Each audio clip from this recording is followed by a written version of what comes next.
Em nome do Pai, do Filho e do Espírito Santo. Amém. A palavra de Deus é uma grande declaração do seu amor por cada um de nós. Quando nós tomamos a Sagrada Escritura em mãos, nós estamos diante dessa declaração de amor. Quem ama, deseja escutar a pessoa amada. É por isso que nós reservamos este tempo para escutar a Deus. Ele nos dirige a sua palavra, que é palavra de salvação. Vamos juntos, meu irmão e irmã, com abertura de coração, acolher o que o Senhor tem a nos dizer no dia de hoje. E vamos permitir que aquilo que o Senhor nos diz se torne vida na nossa vida. Procuremos colocar em prática a palavra de Deus. Deste modo, nós seremos felizes e realizaremos o projeto do Pai Eterno neste mundo, fazendo crescer o amor, a paz, a justiça e a fraternidade. Escutemos juntos a palavra de Deus.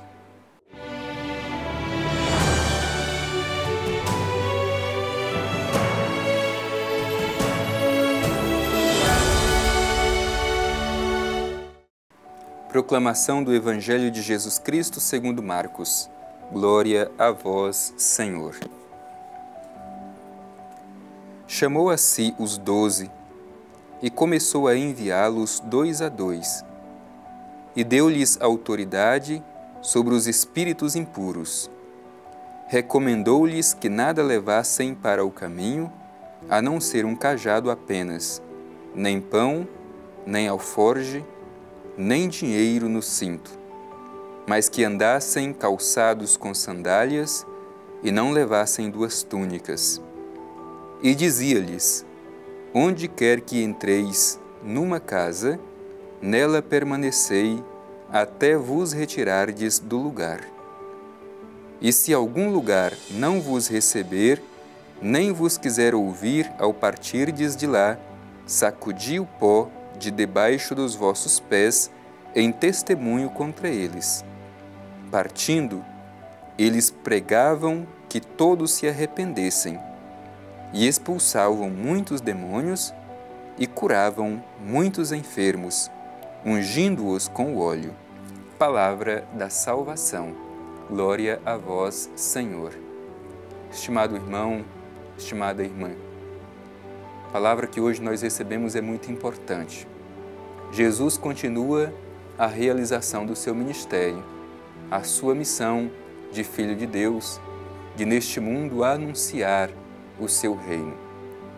E num determinado momento da missão de Jesus, ele nos ensina que não quer realizar esta missão sozinho. Ele quer contar com outras pessoas para colaborarem com ele nesta missão. Por isso, chamou os 12. Hoje, Jesus continua passando em nossa vida e também nos chama. Por isso, vamos permitir que esta mensagem do Evangelho faça arder o nosso coração pelo chamado que o Senhor nos faz. O Evangelho começa dizendo que Jesus chamou a si 12. Este número 12 é muito importante. 12 eram as tribos de Israel. Portanto, quando nós dizemos as 12 tribos de Israel, estamos dizendo da totalidade do povo de Israel.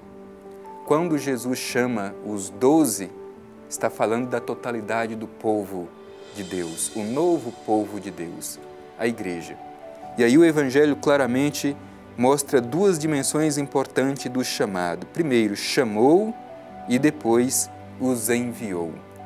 Primeira coisa que a gente precisa tomar consciência é justamente isso. Antes de enviar, Jesus chama para junto dele. Nós também não é diferente. Muitas vezes a gente quer ir em nome de Jesus, mas antes a gente não viveu esta comunhão, esta intimidade com Ele. É preciso saber disso. Antes de enviá-los, Jesus chamou a si os 12 apóstolos para que convivessem e aprendessem dele. E somente num segundo momento que eles são enviados em nome do Senhor para realizar a sua missão. Então não nos esqueçamos disso, a gente não pode ir em nome de Jesus antes de primeiro fazer uma experiência de encontro com Ele. Afinal, o que poderemos falar se antes a gente não experimenta. Portanto, primeiro conviver com Jesus, para depois serem enviados para anunciar o seu Evangelho. Portanto, o Evangelho é muito claro em mostrar essas duas dimensões. Depois, o Evangelho apresenta o modo com que Jesus os envia. Enviou-os 2 a 2. Isso para nos recordar que a missão cristã não é realizada isoladamente. Nós não podemos realizar a missão como cristão, como cristã, sozinhos. A missão cristã é essencialmente comunitária. Por isso, Jesus os envia 2 a 2. Repito, não podemos ser fiéis à missão de Cristo vivendo simplesmente de forma isolada. A missão cristã se realiza de forma comunitária. Por isso, Jesus os envia 2 a 2.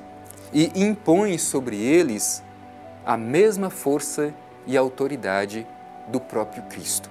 Por isso, o Evangelho diz, deu-lhes autoridade sobre os espíritos impuros.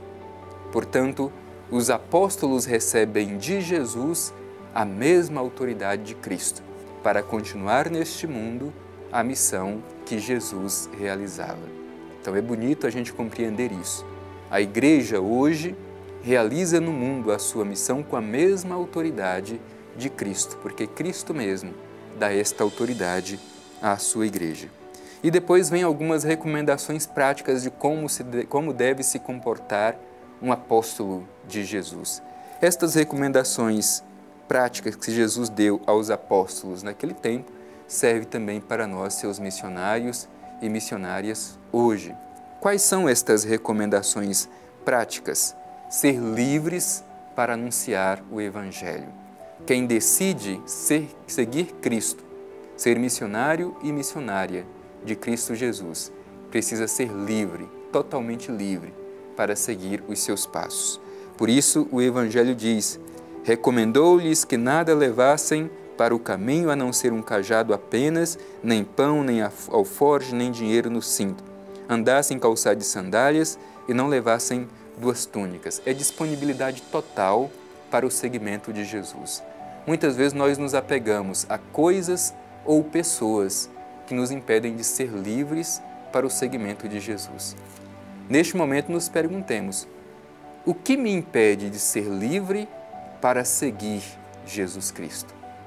Um discípulo, uma discípula de Jesus, coloca sua única segurança no próprio Cristo e não noutras coisas. Por isso, liberdade de espírito para seguir Jesus Cristo. E continua o Evangelho.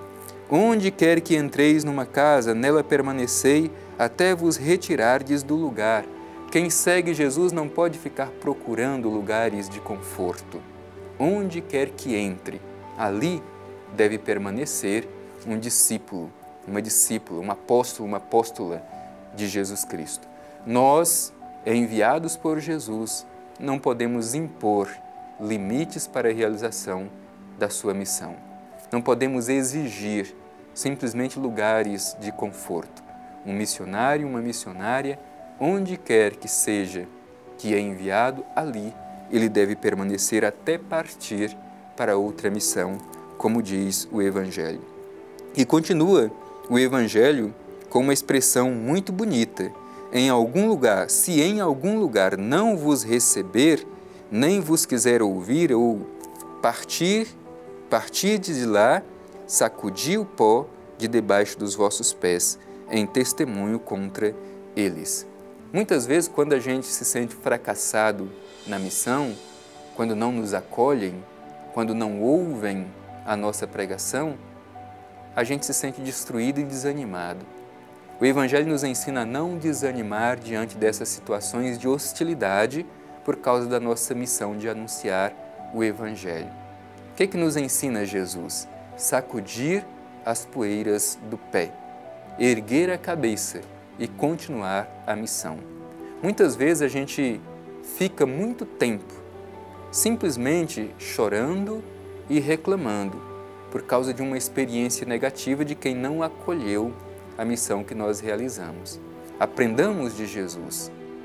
Coragem, entusiasmo, sacudir a poeira dos pés, não ficar murmurando para sempre as experiências negativas que tivemos em nossa missão. Olhar para frente, deixar para trás as experiências de aparente fracasso e nos lançar para a frente. Afinal de contas, Cristo está conosco e por isso não seremos fracassados. É preciso que aprendamos isso. E qual é o conteúdo da missão do apóstolo de Jesus? Pregar o Evangelho, anunciar a conversão para que as pessoas possam arrepender dos seus pecados. E de modo muito bonito o Evangelho diz que os apóstolos realizavam a mesma missão de Jesus. A missão da igreja é a mesma missão de Jesus, não é uma missão diferente.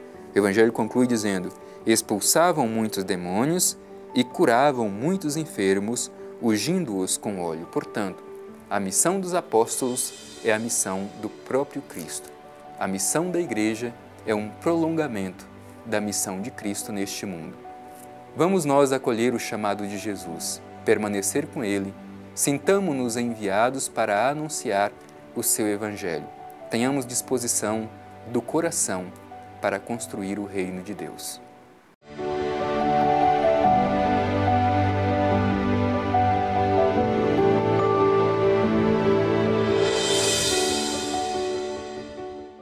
Cristo não quis realizar a sua missão sozinho e nos ensina que a missão cristã é essencialmente comunitária.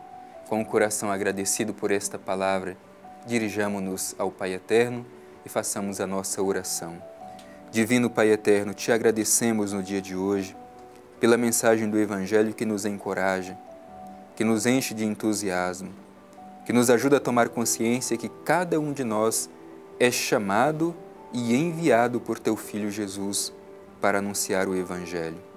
Que tenhamos um coração disponível, audácia para anunciar com ardor o Evangelho de Teu Filho Jesus. Obrigado, Pai Eterno, por mais esta oportunidade de aquecer o nosso coração com a palavra do Evangelho. Assim seja. Amém. O Senhor esteja convosco, Ele está no meio de nós. Abençoe-vos o Deus Todo-Poderoso, Pai, Filho e Espírito Santo. Amém.